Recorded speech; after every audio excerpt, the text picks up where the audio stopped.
الوجود من العدم وجاعل النور من الظلم فمخرج الصبر من الألم وملقي التوبة على الندم فنشكره على المصائب كما نشكره على النعم ونصلي على رسوله الأكرم ذي الشرف الأشم والنور الأتم والكتاب المحكم وكمال النبيين والخاتم سيد ولد آدم الذي بشر به عيسى بن مريم ودعا لبعثته إبراهيم عليه السلام حين كان يرفع قواعد بيت الله المحرم فصلى الله عليه وسلم وعلى أتباعه خير الأمم الذين بارك الله بهم كافة الناس العرب منهم والعجم فالحمد لله الذي لم يتخذ ولدا ولم يكن له شريك في الملك ولم يكن له ولي من الذل وكبره تكبيرا والحمد لله الذي أنزل على عبده الكتاب ولم يجعل له عوجا والحمد لله الذي نحمده ونستعينه ونستغفره ونؤمن به ونتوكل عليه ونعوذ بالله من شرور أنفسنا ومن سيئات أعمالنا من يهده الله فلا مضل له ومن يضلل فلا هادي له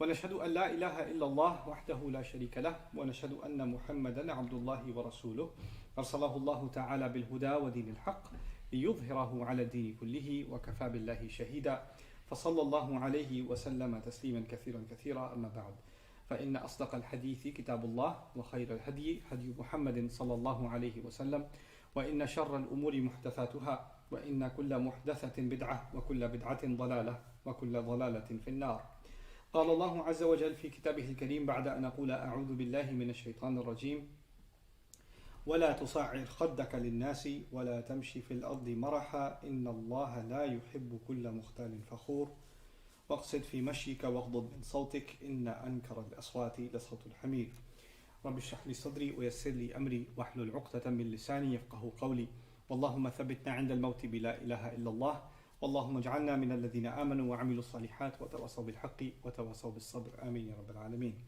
In today's khutbah, we're almost at the end of the passage that deals with the advice given by Luqman radiallahu anhu to his son. Now things are getting more and more specific, and this is actually one of the most profound social bits of advice. We often talk about the desire to raise our children with a personality that represents the manners of the Prophet ﷺ and an Islamic personality and manners and akhlaq. And this is actually one of the core teachings of manners in the Quran. A father telling his son some manners they have to carry. And you would think that manners should be like a list of 100 things that you should do properly, or things that are appropriate versus inappropriate, how to sit, how to stand, how to talk, etc. And yes, you can be as granular and as specific about manners, but there are some principles, if a person internalizes them, it's kind of like learning mathematics. Once you learn how to multiply, then you can give the student any question, they can solve the problem because they know the principle behind it, right? The same way there are principles in our deen, that once you understand that principle, then you can find yourself in 100 different situations, you know what to do, and you know what not to do, because you're following the same principle. So the deen is made up of several of these kinds of principles. A lot of times when someone doesn't understand that, they start thinking they have to get a specific answer for every specific situation, right? But it's not like that. In fact, if you understand the principle properly that applies, then you can see what you can do. You can figure that out yourself in many situations. What is the ethical thing to do? What is the moral thing to do? What is the manner that Allah Azza wa Jalla expects from me?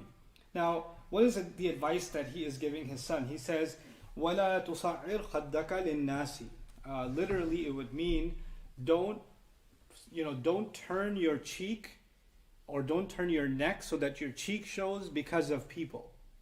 So that's literally what it means. So that needs a little bit of an explanation. Sa'ad in Arabic was used for a sickness that happens to animals, like a camel.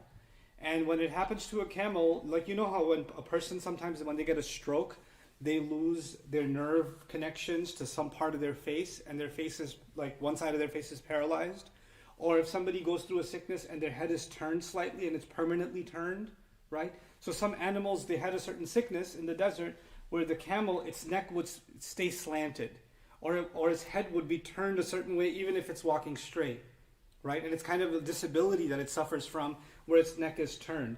And from it came the idea of somebody who is being arrogant towards somebody or frustrated with somebody. So you're talking to somebody or you see them at a party or something, or they're having a conversation with you, or even they called you, and all of a sudden your face kind of did this neck turn thing, out of frustration, out of, I don't want to deal with this person, out of exhaustion, whatever it may be, but you turn this face.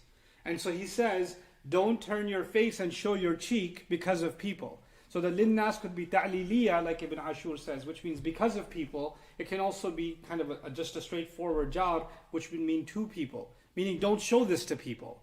Don't act like this towards people. Now, how does that apply? Well, there's a number of ways we can think about this.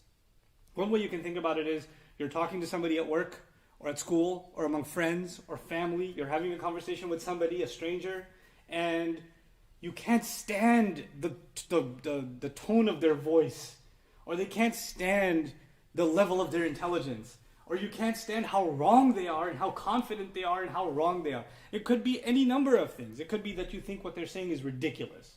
It could be that you're actually arrogant and you think they're inferior to you in some way because they don't have the degree that you have, or they don't have the qualifications that you have, or you've already sized them up because of their age. They're, all these old people are all the same, or all these kids are all the same, or all these young people think they're know-it-alls, etc. So you've dismissed somebody already before they even open their mouth.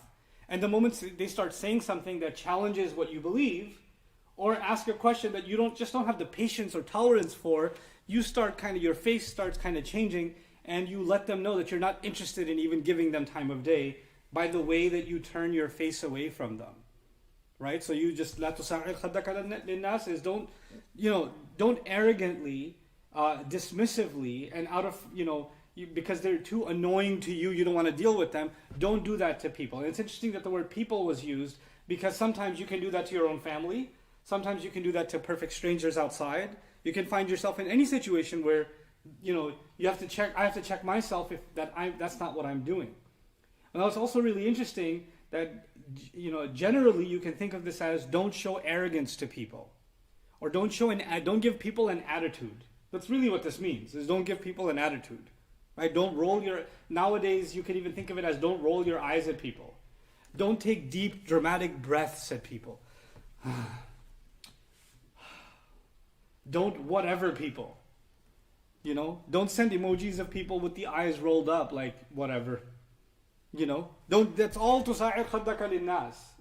Now it's all inclusive if you understand the principle. Why would somebody do such a thing? Because they just want to make someone feel insignificant or unworthy of the conversation, or they want to make somebody feel small. And actually, one of the words for that in Arabic in the Quran is istighfaf.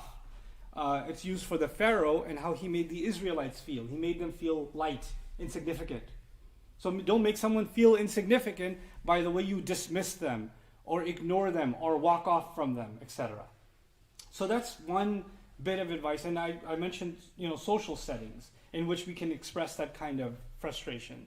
But another situation where you can express that is, you can have an opinion like that about an entire group of people, or an entire religion, or an entire school of thought, or an entire nation of people. Oh, all these Bangladeshis, they're all the same. All these Pakistanis are all the same. Oh man, all these Mexicans are all the same. All these Malaysians are all the same. All these people, and you could do it for a race.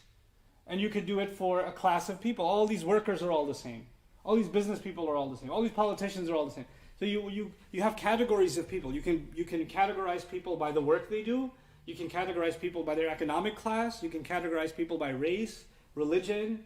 You can categorize people by their education. And then you have a judgment, like a stereotype of each of those, right? And then you say, oh, all you people are like this, and all you people are like that. So the moment somebody even mentions those people, or they're having a conversation about those people, you're already, in regards to those people, don't even bring those guys up.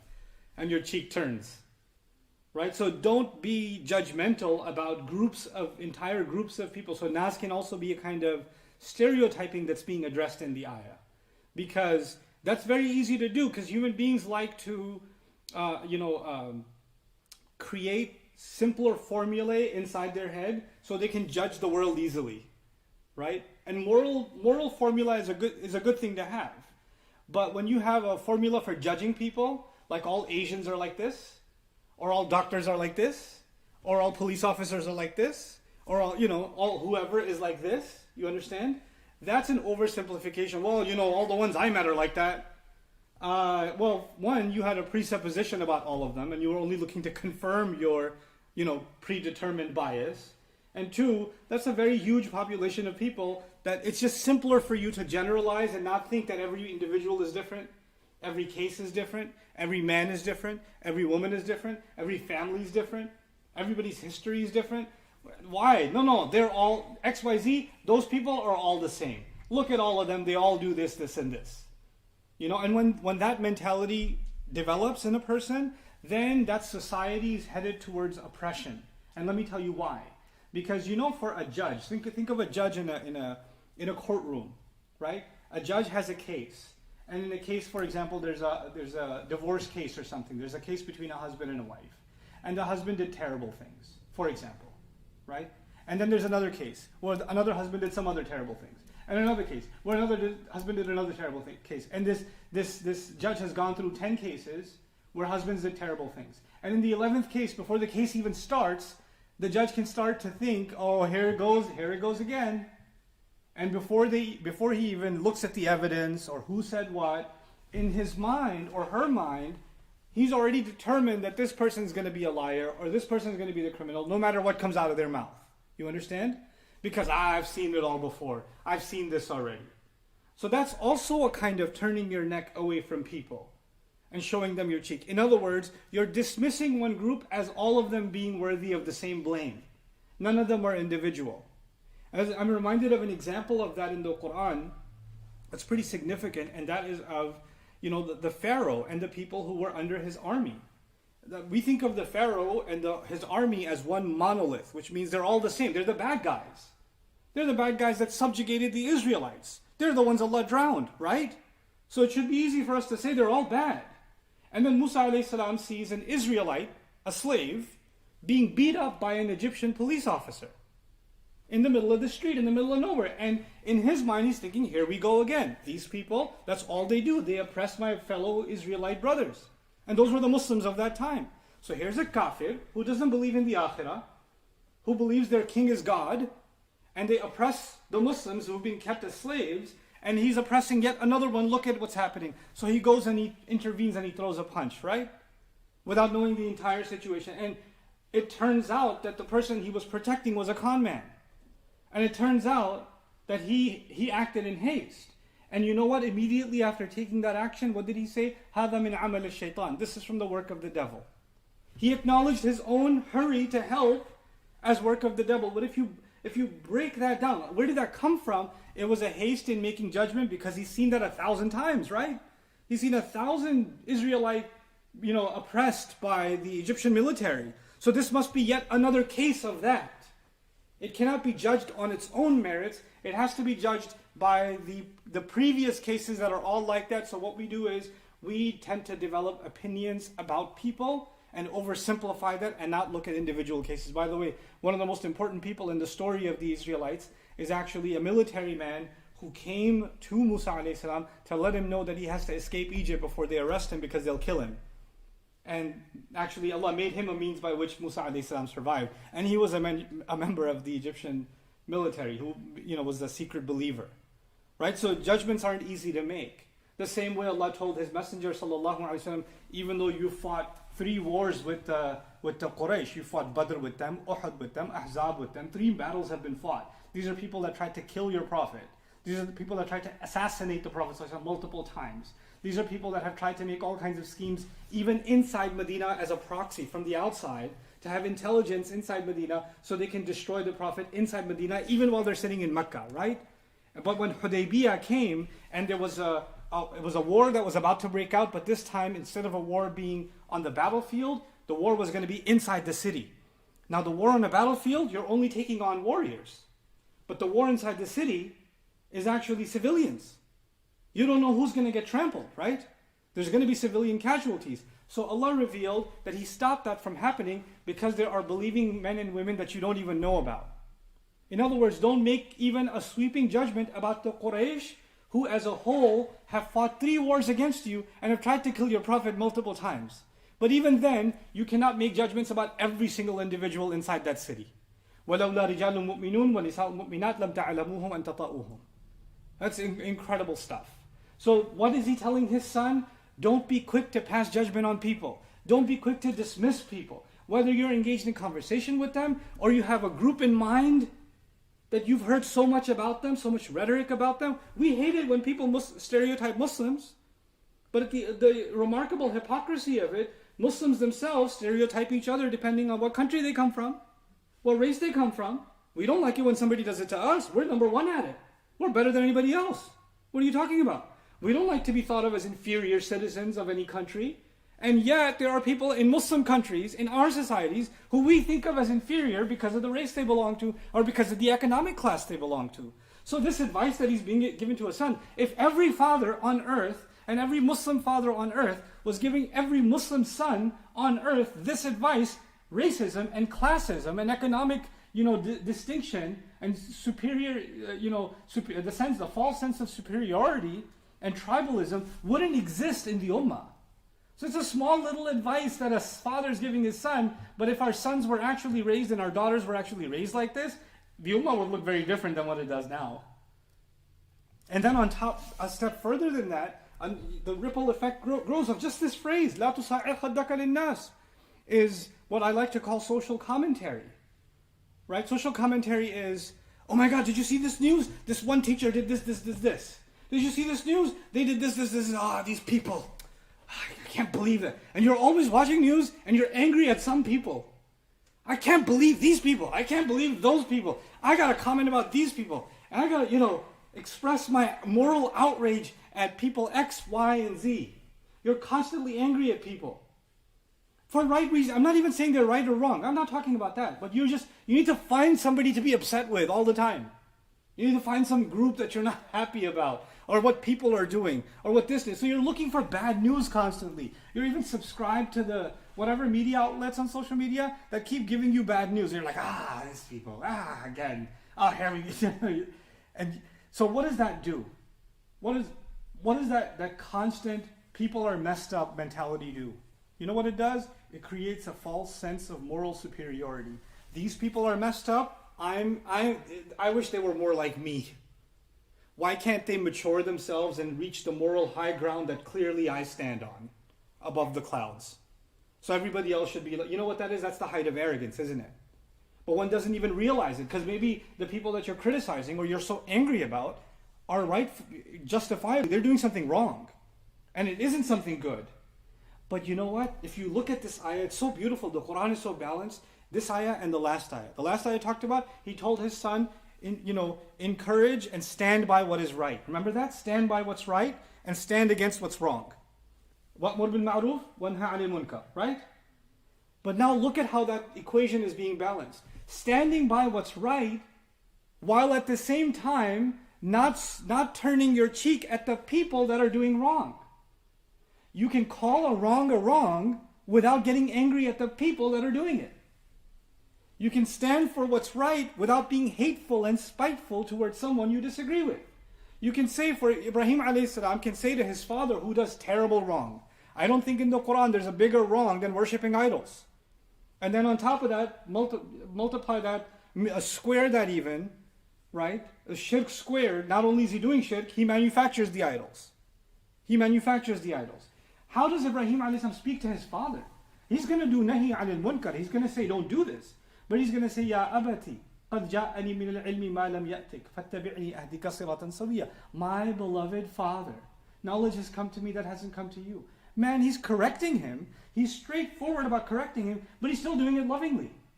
In other words, he's not, these mushrikeen, don't you know that you're going to burn in hell if you do this? And these people, all of them follow you, and this is تُصَعِّرْ خَدَّكَ لِلنَّاسِ. So don't confuse Amr bil Ma'ruf from the previous ayah and Nahi anil Munkar from the previous ayah, so that you use that as a disguise. They say I'm enjoining the good and forbidding the evil, but actually what you're just doing is turning your neck towards people, or because of people. In other words, you're just expressing frustration over people. Some people do this, some people do this, some people do this. Unfortunately for some people, you know what can happen, and I hope it never happens to you. What might happen to you is your entire Islam and your entire learning of Islam is about how messed up some other people are. That's all you do with your learning of deen. The only thing you ever learn about is, these people are so messed up, let me tell you why. And these people are so messed up, let me tell you why. أُسَعِّرْ خَدِّي لِهَؤُلَاءِ النَّاسِ وَلِهَؤُلَاءِ النَّاسِ I turn my cheek from these people, then these people, then these people. Stand by what's right and stand against what's wrong. You don't have to comment on people. Principles is what we defend, and evil is what we stand against. We don't have to stand against people. We don't have to do that in most cases. We're not talking about war, but in the war of ideas and morals and principles, these aren't personal attacks. And so he's teaching his son, standing up and being morally upright and having integrity does not give you the license to be rude and to be judgmental and commenting and angry and frustrated with people. Don't conflate these two things with each other. They don't go together. For some people, they do go together. But look at the wisdom, right? So he says, وَلَا تَمْشِي فِي الْأَرْضِ Then he adds, وَلَا تَمْشِي فِي الْأَرْضِ مَرَحًا. And so first of all, don't be scoffing towards people and don't turn your cheek towards them and all of that. But then he says, وَلَا تَمْشِي فِي الْأَرْضِ مَرَحًا. He says, don't walk on the earth. And marah can be translated as an expression of farah and iftikhar also. Don't walk on the earth with so much pride. So one translation is don't walk on the earth with arrogance, or don't walk on the earth with pride. In other words, don't walk around like you're all that. Right? Don't walk around seeking attention. Don't walk around thinking, I'm reminded of a silly story, but we'll dig deeper into this expression because I think it deserves attention on its own. Because one time I was giving a lecture in a hall, and it was full of young people and all of that, and they're waiting for me to start. But before I was starting, I was just sitting there, somebody else was speaking at the time, and I was sitting at the table on. They put this conference table, so all the speakers that are going to speak they can see the audience, but they're up there on stage, right? So I see this one young man walk in, and it was like nighttime, but he had sunglasses on because he thought he looked cool in it, I guess. That was his thing. So he kind of walked in slowly, and he's doing this strut, and he kind of lowered his glasses and looked around a little bit, and he noticed that nobody saw him do his peacock dance, whatever thing he did. So he walked out and did it again 3 times. Seeing if anybody noticed that he's walked in, right? So the seeking of attention can be a pretty sad thing. وَلَا تَمْشِي فِي الْأَرْضِ مَرَحًا. But there are other layers to the word marah, and this advice is as rich as the first one. The first one was لَا تُصَعِّرْ خَدَّكَ لِلنَّاسِ. And then the second advice, which culminates this ayah, is وَلَا تَمْشِي فِي الْأَرْضِ مَرَحًا, which simply translated so far is don't walk around on the earth with pride. But actually another meaning of this can also be don't walk around on the earth impulsively. Don't be impulsive as you walk around. And inshallah, we'll dig into those meanings and how we can apply that in our lives, and how that's particularly important for younger people, for people that have just found their adulthood. They found that newly discovered freedom and independence, and they have the world before them. The world, they've just been exposed to the entire world, so they want to stay out later, and they want to hang out and travel. Or when you say, where do you want to go to college? I want to go out of state. Why? Because I want to be away from where I am now. I want to be unleashed from the cage that I'm in.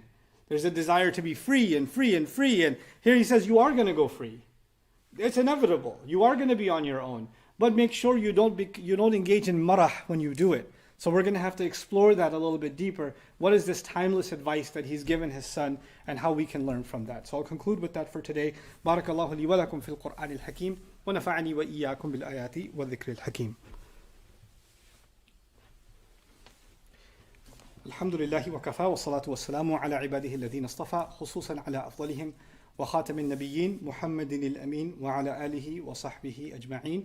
قال الله عز وجل في كتابه الكريم بعد أن أقول أعوذ بالله من الشيطان الرجيم إن الله وملائكته يصلون على النبي يا أيها الذين آمنوا صلوا عليه وسلموا تسليما اللهم صل على محمد وعلى آل محمد كما صليت على إبراهيم وعلى آل إبراهيم في العالمين إنك حميد مجيد اللهم بارك على محمد وعلى آل محمد كما باركت على إبراهيم وعلى آل إبراهيم في العالمين إنك حميد مجيد عباد الله رحمكم الله اتقوا الله إن الله يأمر بالعدل والإحسان وإيتاء ذي القربى وينهى عن الفحشاء والمنكر ولذكر الله أكبر والله يعلم ما تصنعون أقم الصلاة إن الصلاة كانت على المؤمنين كتابا موقوتا